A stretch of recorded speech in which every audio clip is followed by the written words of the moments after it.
하나님의 말씀 함께 읽겠습니다. 누가복음 24장 13절에서 27절. 좀 긴데 우리 교독하겠습니다. 누가복음 24장 13절에서 27절의 말씀 교독하겠습니다. 13절 제가 먼저 읽도록 하겠습니다. 그날에 그들 중 둘이 예루살렘에서 25리 되는 엠마오라 하는 마을로 가면서 이 모든 된 일을 서로 이야기하더라. 그들이 서로 이야기하며 문의할 때에 예수께서 가까이 이르러 그들과 동행하시나 그들의 눈이 가리어져서 그인 줄 알아보지 못하거늘 예수께서 이르시되 너희가 길 가면서 서로 주고받고 하는 이야기가 무엇이냐 하시니 두 사람이 슬픔 빛을 띠고 머물러 서더라. 그 한 사람인 글로바라 하는 자가 대답하여 이르되 예루살렘에 체류하면서도 요즘 거기서 된 일을 혼자만 알지 못하느냐. 이르시되 무슨 일이냐. 이르되 나사렛 예수의 일이니 그는 하나님과 모든 백성 앞에서 말과 일에 능하신 선지자이거늘 이 대제사장들과 관리들이 사형 판결에 넘겨주어 십자가에 못 박았느니라. 우리는 이 사람이 이스라엘을 속량할 자라고 바랐노라. 이뿐 아니라 이 일이 일어난 지가 사흘째요. 또한 우리 중에 어떤 여자들이 우리로 놀라게 하였으니 이는 그들이 새벽에 무덤에 갔다가 그의 시체는 보지 못하고 와서 그가 살아나셨다 하는 천사들의 나타나심을 보았다 함이라. 또 우리와 함께 한 자 중에 두어 사람이 무덤에 가 과연 여자들이 말한 바와 같음을 보았으나 예수는 보지 못하였느니라 하거늘 이르시되 미련하고 선지자들이 말한 모든 것을 마음에 더디 믿는 자들이여 그리스도가 이런 고난을 받고 자기의 영광에 들어가야 할 것이 아니냐 하시고 함께 했습니다. 이에 모세와 모든 선지자의 글로 시작하여 모든 성경에 쓴 바 자기에 관한 것을 자세히 설명하시니라. 아멘. 반갑습니다. 우리 좌우로 한번 인사 한번 하겠습니다. 사랑하고 축복합니다. 네, 반갑습니다. 오늘 스승의 주일인데 우리 산부 예배 참석하신 우리 청년 또 성도님들 중에 교회학교 교사하시는 분도 계실 테고 또 리더하시는 분도 계실 테고 우리 그분들 좀 이렇게 격려했으면 좋겠습니다. 수고 많습니다. 감사합니다 하고 한번 박수로 격려 한번 하셨으면 좋겠습니다.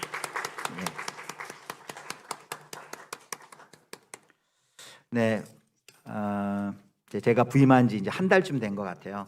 그래서 한 달 동안 교회를 한 걸음 한 걸음 한 발자국씩 알아가고 있습니다. 특별히 우리 청년들이 주일 산부 예배에 많이 참석하는데 좀 청년 여러분들 좀 더 자주 만나고 말씀으로 교제하고 싶은 마음이 있었는데 또 기도하면서 이 과정을 함께 해나가면 좋을 것 같다라는 생각을 해서 이제 오늘부터 10주간에 걸쳐서 리프레임 설교 시리즈 설교를 합니다. 저 혼자서 10주를 다 하는 게 아니고요. 저도 하고 고혁신 목사님도 하시고 이제 정단열 목사님도 이렇게 하시게 될 겁니다. 이제 오늘은 그 중에 이제 첫 시간인데요. 오늘 그 제목이 우리를 리프레임 재구성하는 이야기라는 제목입니다. 이 리프레임 과정은 그 캐나다의 밴쿠버에 있는 리젠트 칼리지라는 곳에서 만든 영상물 시리즈입니다.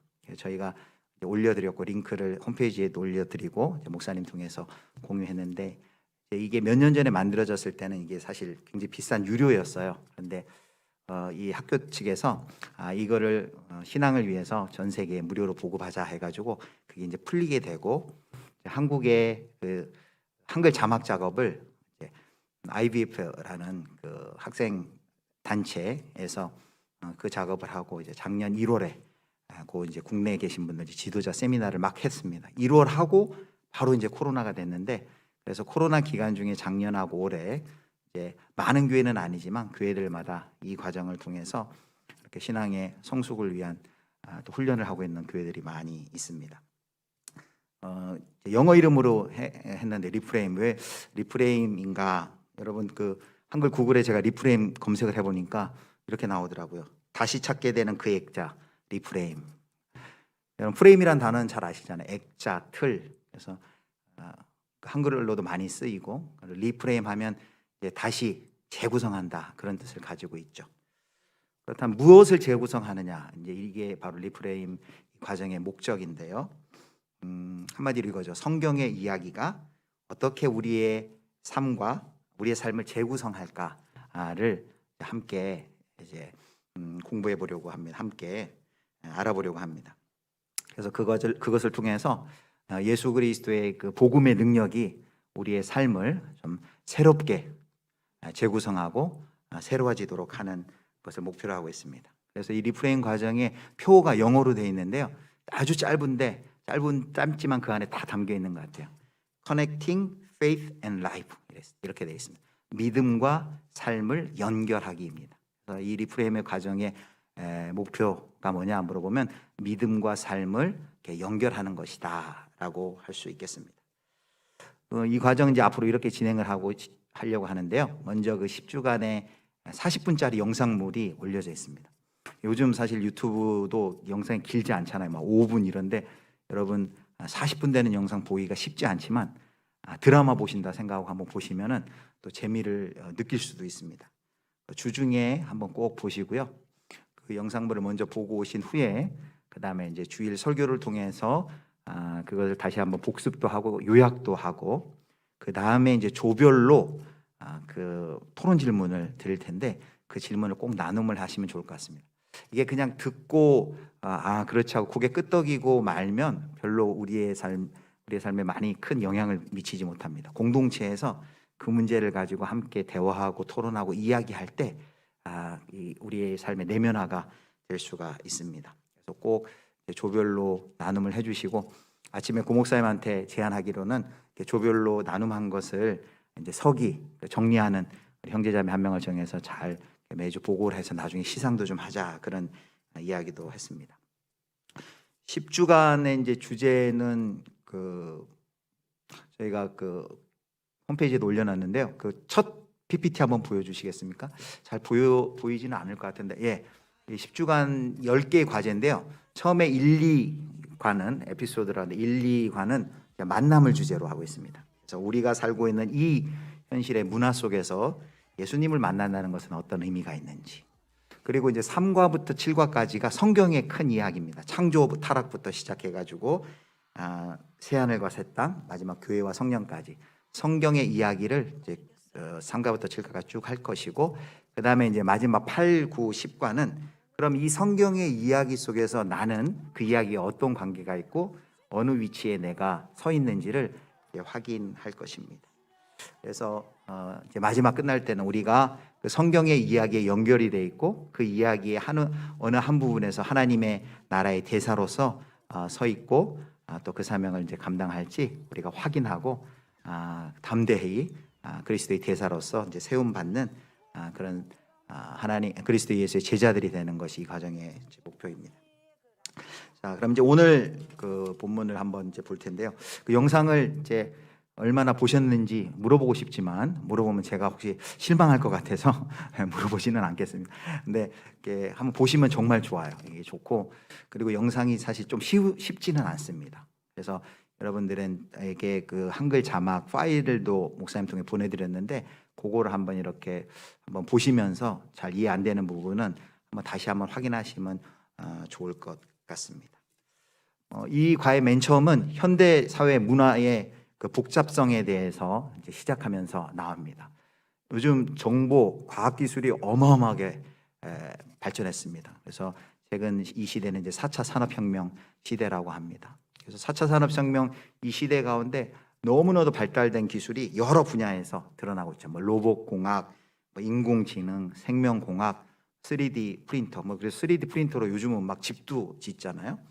그리고 무인 운송, 이제 운전자 없이 운전하는 그런 시대가 됐고, 가상현실 등 여러 가지 새로운 기술 혁신이 하루가 멀다 하고 계속해서 이렇게 나오고 있습니다.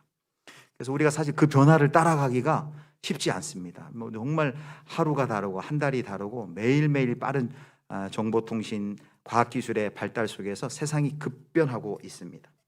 근데 이렇게 세상 급변하고 세상의 기계들, 로봇이 다 우리 일들을 해주는 이런 세상이지만 오히려 많은 사람들은 이런 과학기술의 발달된 세상 속에서 오히려 더 우리가 자유시간이 더 자유로워진다고 생각하는 사람이 많이 없습니다.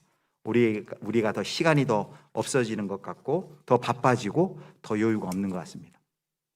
사실 예전에는 뭐 90년대 뭐 이때만 해도 부산 출장 간다 그러면 넉넉하게 뭐 1박 2일을 간다든지 이렇게 스케줄을 잡는데 요즘에는 1박 2일 하지 않죠.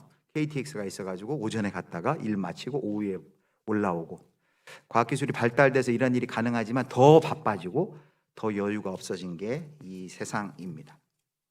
그리고 얼마나 경제가 많이 발달됐습니까? 경제적인 생산성은 수십 년 전에 비해서 너무나도 큰 발전을 이루었지만 오히려 사람들은 더 풍요로워지기보다는 걱정과 근심이 더 많아졌어요. 그래서 우리가 젊지만 벌써부터 은퇴, 노년을 설계하고 걱정을 합니다. 또 광고의 영향도 크죠. 당신 이만큼 돈이 있습니까? 보험회사에서 되게 이렇게 견적 같은 걸 보면 마지막 노년에까지 이러이러한 돈이 필요하고 그 돈을 위해서는 지금부터 이렇게 준비해야 됩니다. 이런 정보를 주는데 그걸 볼 때마다 내가 지금 그렇게 준비할 수 있을까? 걱정과 불안, 또 염려가 많이 생깁니다. 또 이 세상을 보면 점점 더 흉폭해지고 있죠. 범죄가 예전도 마찬가지였지만 요즘에 뉴스를 보면 정말 이렇게 찡그리는, 우리의 얼굴을 찡그리게 하는 그런 가슴 아픈 잔악한 범죄들이 도를 넘고 있는 그 세상입니다. 이 복잡해진 세상 속에서 윤리적인 판단도 매우 힘들어지고 있습니다. 인간 복제 이야기가 나올 때 그럼 복제한 그 인간은 나와는 어떤 관계인지, 대리모, 출산 뭐 이런 것도 있는데 그럼 그렇게 됐을 때 그 뭐 할머니가 심지어는 이렇게 출산을 해주는 경우도 있거든요. 그럼 그 아이는 할머니와는 어떤 관계인지, 엄마인지 할머니인지. 그래서 이 시대 굉장히 윤리적인 문제도 굉장히 복잡해지고 있습니다. 이런 세상 속에서 우리 그리스도인들도 혼란스럽고 또 낙심하기도 하고 또 두려움 가운데 빠지고 있습니다. 그런 와중에 이 세상에 채널을 열기만 하면, 미디어를 열기만 하면 수많은 주장들이 난무합니다. 특별히 유튜브 들어가시면 많은 사람들이 거기에서 이것이 옳다고 주장하고 많은 목소리들이 나오고 있습니다. 드라마도 그렇고 광고도 그렇고요. 그래서 이렇게 사는 것이 진정한 성공이다. 이렇게 살아야 참된 인생의 의미가 있다. 세상을 어떻게 이해하고 어떻게 살지 이 세상의 문화들이 큰 목소리로 주장을 하고 있습니다. 자기가 옳다면서 경쟁하는 수많은 이야기가 우리 주변에 이렇게 있습니다. 자, 그런데 이런 복잡한 세상 속, 파편화된 세상 속에서 많은 많은 문화 이야기가 서로 경쟁하는 이 이야기 속에서 과연 우리가 믿는 예수님, 우리가 믿는 복음은 이런 세상의 문화와 도대체 삶과 어떤 관계가 있을까? 어떤 연관이 있는가? 우리가 이 큰 질문을 오늘 시작하면서 해보는 것입니다. 골로새 1장 16절 17절, 골로새서 1장 16절 17절 한번 보겠습니다. 우리 같이 읽겠습니다. 시작. 만물이 그에게서 창조되되 하늘과 땅에서 보이는 것들과 보이지 않는 것들과 혹은 왕권들이나 주권들이나 통치자들이나 권세들이나 만물이 다 그로 말미암고 그를 위하여 창조되었고 또한 그가 만물보다 먼저 계시고 만물이 그 안에 함께 섰느니라. 네, 20절도 한 번 더 읽을까요? 20절 말씀 같이 읽겠습니다. 시작. 그의 십자가의 피로 화평을 이루사 만물 곧 땅에 있는 것들이나 하늘에 있는 것들이 그로 말미암아 자기와 화목하게 되기를 기뻐하심이라. 골로새서 1장 16, 17절 또 20절까지 말씀을 보면 성경은 예수님이 세상의 만물의 주님이다라고 주장합니다. 그래서 이 예수 그리스도의 이 사역은 우주적이에요. 우주적 차원의 예수 그리스도의 존재와 역할에 대해서 말씀합니다. 온 세상의 만물을 창조하시고 만물의 주인이 바로 예수 그리스도이시다라고 말합니다. 그 말은 우리가 믿는 예수님, 우리가 믿는 기독교 신앙은 이 세상의 모든 삶의 영역과 연관이 있다는 말입니다. 나의 가정, 우리가 하는 연애, 결혼, 공부, 전공, 직업, 취미, 정치, 예술, 사회, 그 모든 삶의 모든 영역과 우리가 믿는 신앙이 연결이 돼 있다는 말씀이에요. 그런데 실상은 많은 그리스도인들이 이 자리에 나와 있는 우리 청년들과 성도 여러분들도 이 고민을 해요. 이렇게 성경은 내가 만물의 주인이다 라고 말씀하지만 그 만물의 주인을 믿는 우리들의 신앙, 우리들의 믿음은 삶과 어떤 연관이 있는지 연결이 잘 안 되는 거예요. 내가 주일에 와서는 오늘 이렇게 같이 예배드리고 찬양하고 기도하고, 그런데 당장 내일 아침부터 직장에 가서 하는 이 일은, 프로그램을 짜는 그 일, 그리고 조리를 하는 그 일, 상담을 하는 그 일, 아이들을 돌보는 그 일은 과연 이 신앙과 어떻게 연관이 되는지, 내가 하는 그 전공, 그것은 나의 이 신앙과 어떤 연관이 있는지 우리가 잘 연결이 안 됩니다. 사실 제가 그랬어요. 저는 공고를 나왔고, 공고 전자과를 나왔고, 대학에는 제어계측공학과를 나왔고, 군대 생활할 때는 통신기술 하사관을 했고, 그리고 대학 제대하고는 그 시티 엔지니어로 직장 생활을 했어요. 그러니까 늘 전압을 재고 납땜질을 하고 드라이버를 돌리고 고치고 이런 일을 했었어요. 근데 그걸 하면서 도대체 내가 이렇게 회로를 고치고 점검하고 기계를 고치는 이 일이 내가 믿는 기독교 신앙과 만물의 주인이 예수 그리스도라는 이 그 고백과 도대체 어떻게 연관이 되는 건지 잘 정리를 하지 못했어요. 그냥 고작 정리한다는 게 이거죠.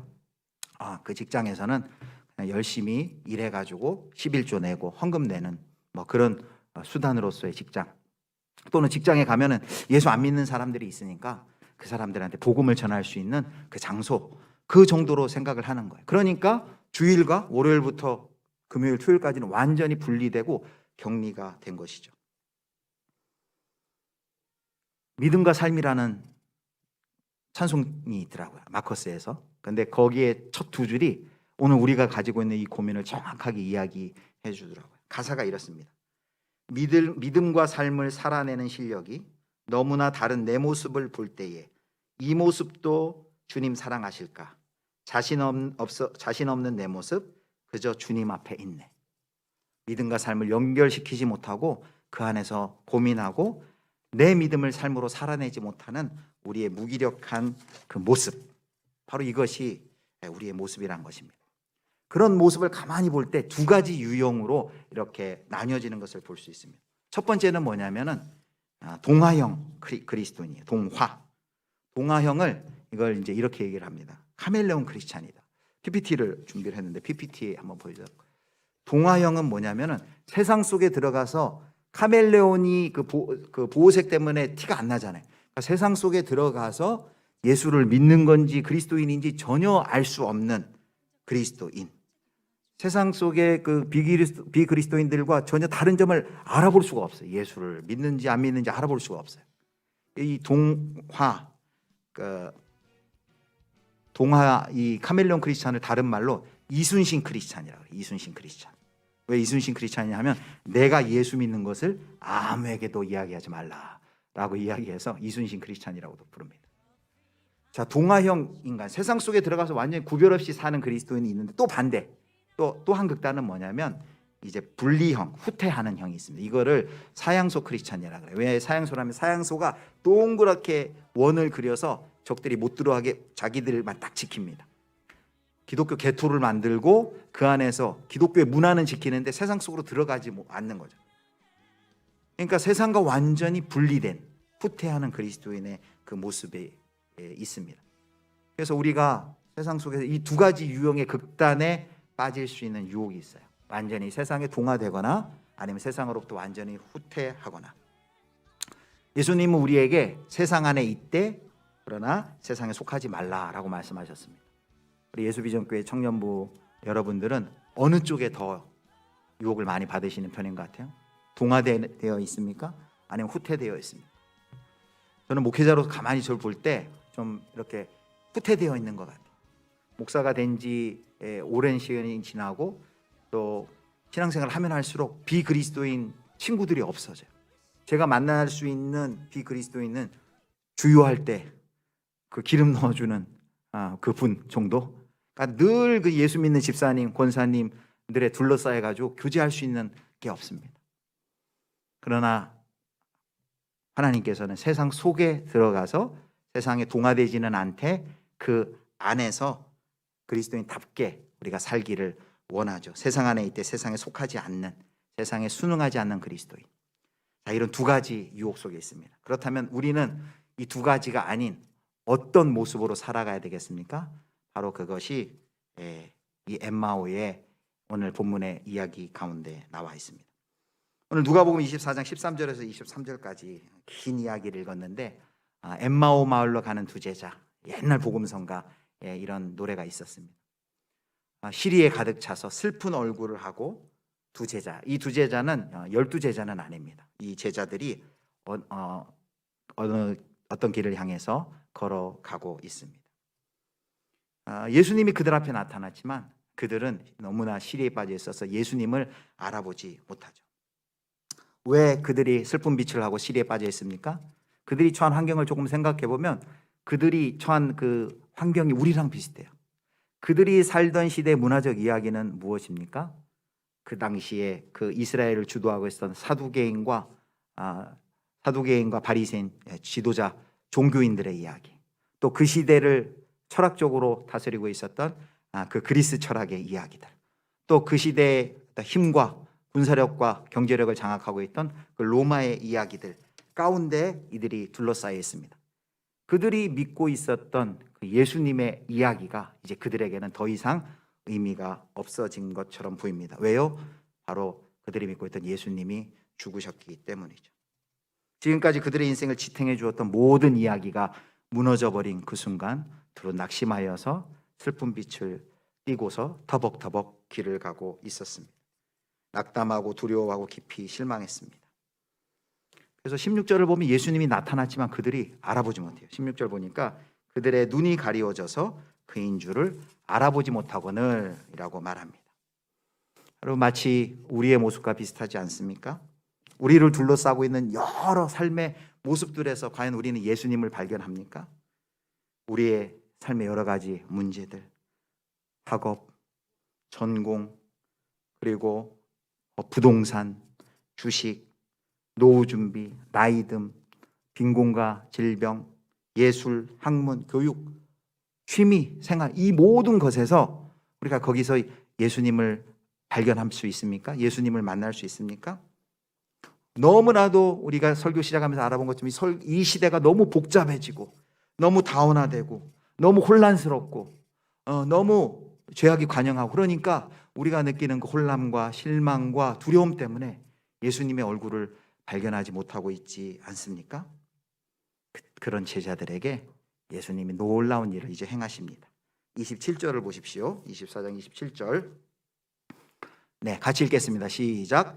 이에 모세와 모든 선지자의 글로 시작하여 모든 성경에 쓴 바 자기에 관한 것을 자세히 설명하시니라.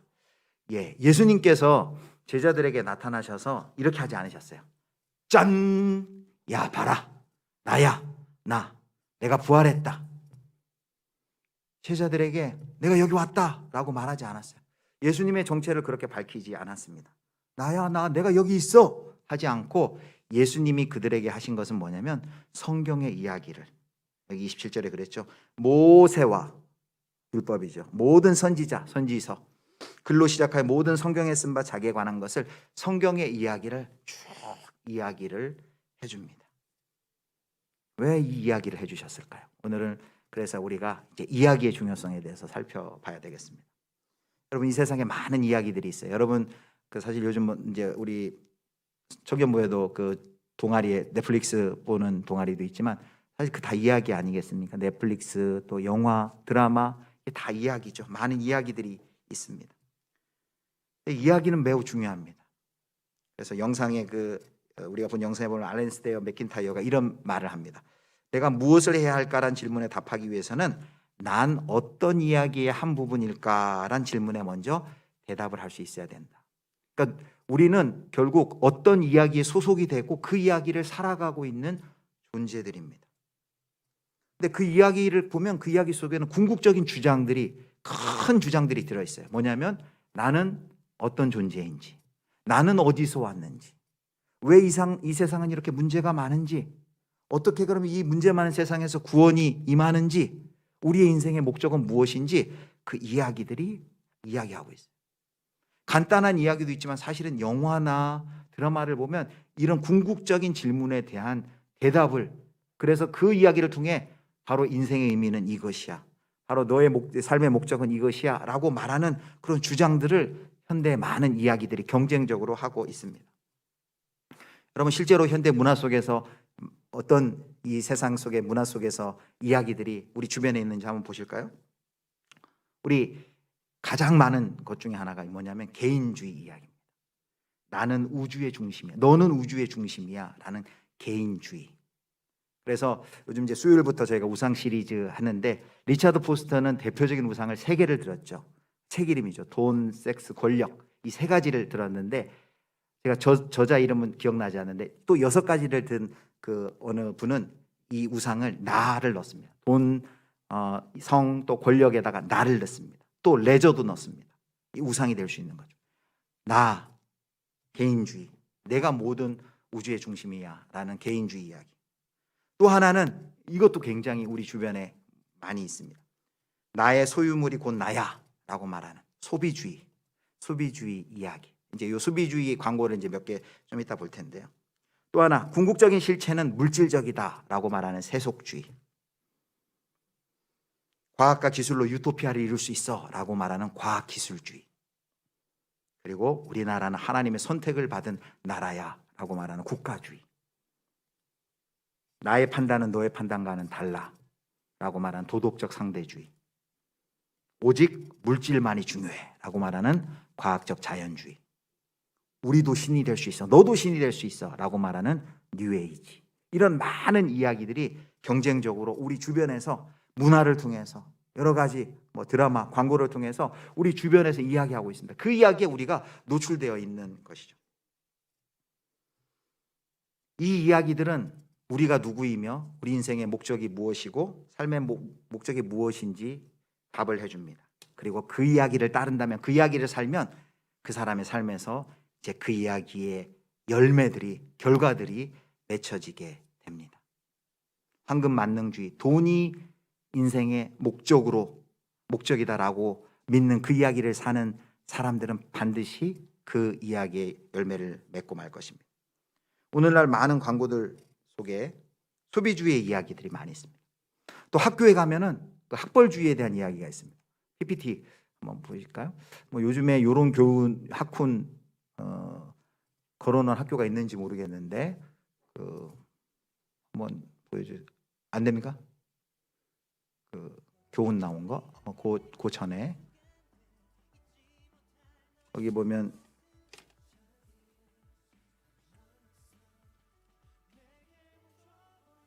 (30분) 더 공부하면 내 남편 직업이 바뀐다. 이것이 학훈인 교실이 있어요. 또 대학 가서 미팅할래, 공장 가서 미싱할래, 이런 것도 있고. 그리고 저 그림은 이제 나왔네요. 학벌주의의 이야기를 그 아이들이 저걸 보면서 공부하면서 무슨 생각을 하겠어요? 그리고 이제 그 옛날 아주 오래된 광고인데요. 기억나시는 분들 있어요. 그랜저 광고예요. 그랜저 광고에 이렇게 너 어떻게 지내? 라고 이렇게 물어봤을 때 딱 이야기를 합니다. 이제 원래 이렇게 열쇠를 이제 흔드는 것 같은데 그랜저로 대답하는 거죠. 성공한 사람이 되려면 저 정도는 타야 된다. 그러니까 돈을 어떻게든 대출해서 저 차를 사라라고 이야기를 하죠. 또 이런 소비주의 광고는 특별히 그 아파트 광고에 많죠. 아파트 광고, 이거 옛날 아파트인데요. 다음 컷 보면 이제 롯데캐슬 아파트인데 이 아파트에 살면 이제 성에 사는 거예요. 상류층이 되는 거예요. 아무도 저기에 이제 범접할 수 없습니다. 어떻게든 대출을 해가지고 저 아파트에 들어와서 살면 당신은 신분이 상승할 것이다.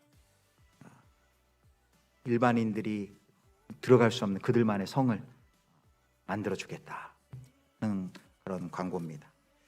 그래서 이런 소비주의 광고들 우리 주변에 보면은, 그래서 많은 사람들이 또 내가 가지고 있는 것으로 그 소유물이 나인 것처럼 이렇게 속이죠. 그래서 명품 광고도 그렇고 이런 이야기들 속에 우리가 계속해서 노출되고 있습니다. 그리고 사실은 그 이야기 안에는 예배가 있습니다. 예배라는 것이 꼭 우리가 이렇게, 우리는 이제 기독교의 예배는 주일에 와서 이렇게 드리는 거지만 쇼핑몰에 들어가서 진행되는 걸 보면 쇼핑몰 안에서 예배하는 것과 똑같습니다. 제임스 스미스라는 분이 그 하나님 나라를 욕망하라 이런 책에 보면은 그걸 잘 설명을 하고 있어요. 쇼핑하는 것을 예배로 비유해가지고. 그래서 이런 이야기들은 우리의 욕망을 자극하고 우리의 기대를 변화시킵니다.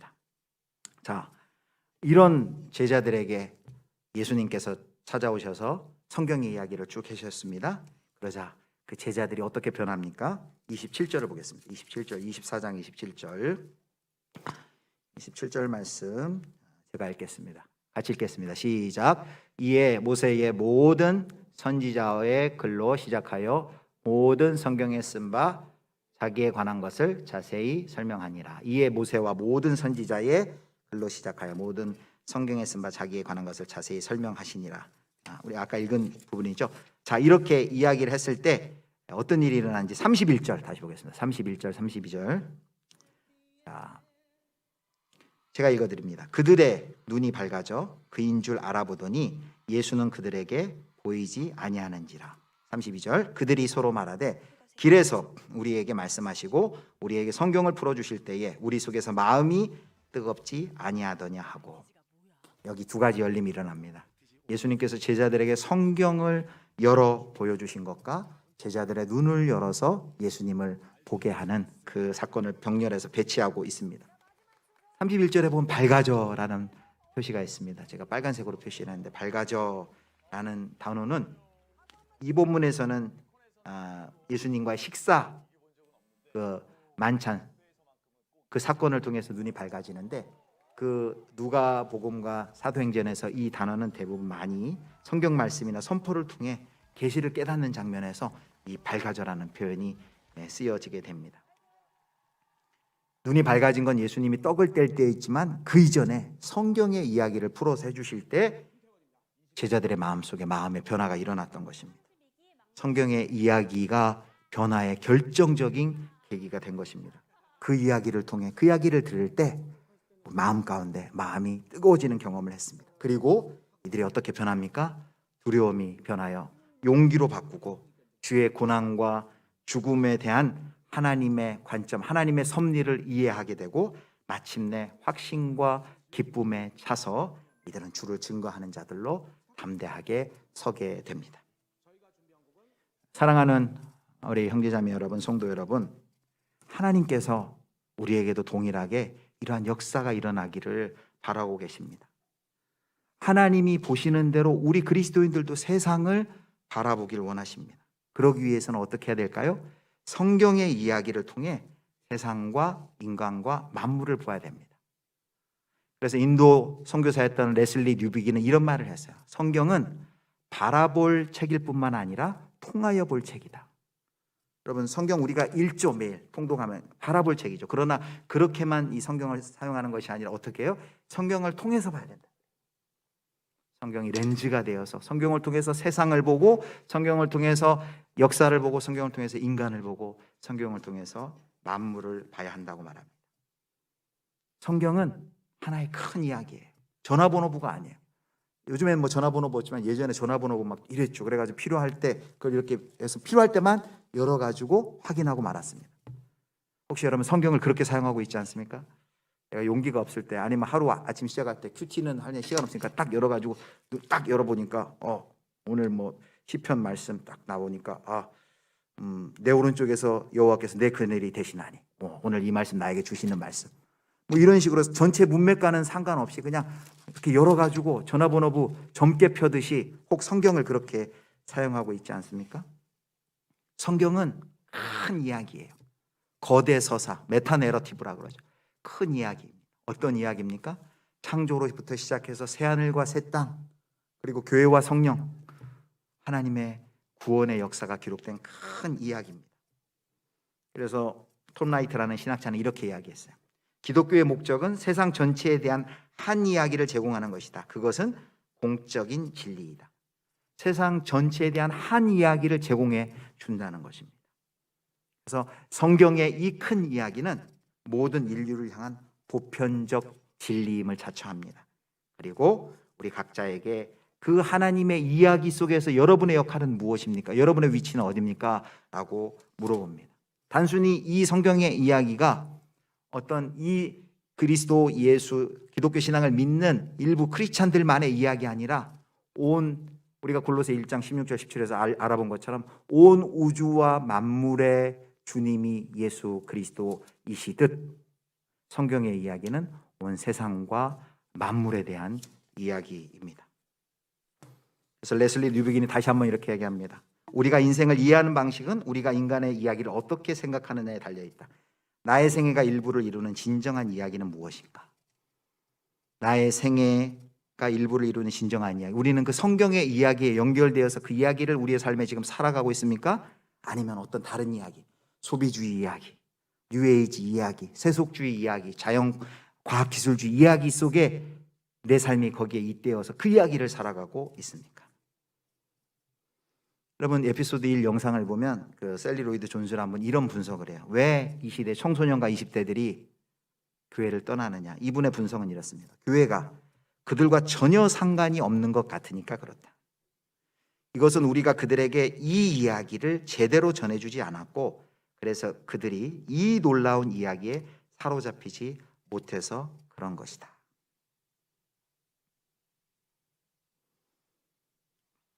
우리가 이 성경의 이야기를 이제 다시 하려고 합니다.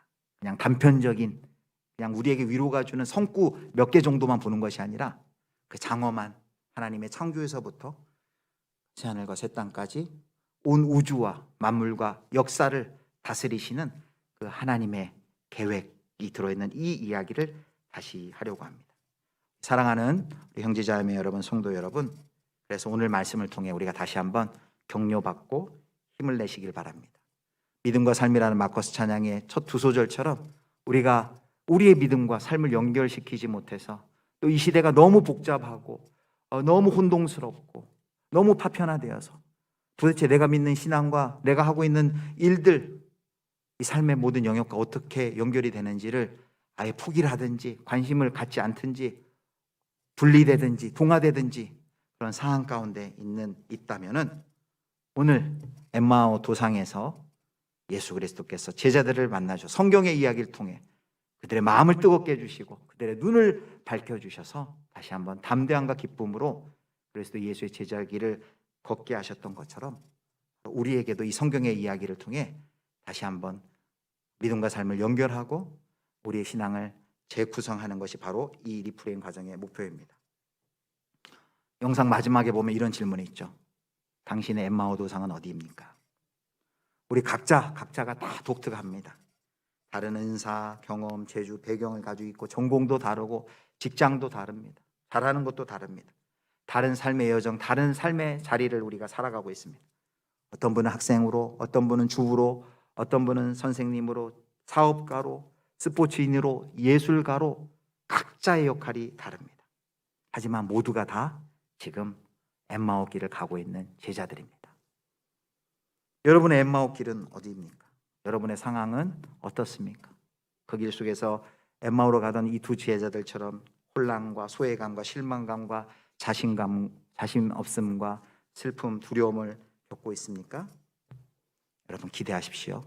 예수 그리스도께서 나타나셔서 성경의 이야기를 다시 풀어준 것처럼 이 10주간의 과정을 통해서 여러분 한 분 한 분에게 성경 이야기를 말씀해 주시고 다시금 만물의 주인이신 그 예수 그리스도의 그 주되심이 우리의 삶 가운데 확인되고 우리가 그를 주로 믿는 그 믿음이 우리의 구체적인 삶의 영역과 연결이 되는 그런 놀라운 역사가 앞으로 이 10주간의 리프레임 과정을 통하여 이루어지기를 주님의 이름으로 축원합니다.